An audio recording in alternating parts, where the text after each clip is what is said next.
English and communication skills అనేది two different things. English అనేది ఒక లాంగ్వేజ్, కమ్యూనికేషన్ అనేది స్కిల్.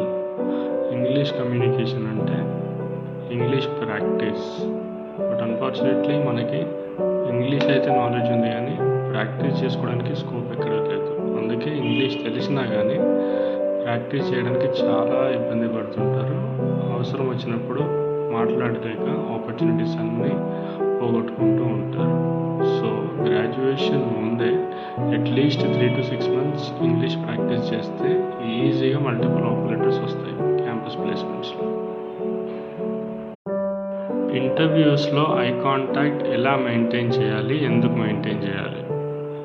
సో ఇంటర్వ్యూ ప్రిపరేషన్ అన్నీ స్టార్ట్ చేయగానే ఇది ఇంపార్టెంట్ అది ఇంపార్టెంట్ అని చాలామంది చెప్తుంటారు. బట్ ఎందుకు ఇంపార్టెంట్ అనేది డీటెయిల్గా తెలియకపోవడం వల్ల ఇన్నోసెంట్ బిహేవియర్ చేసి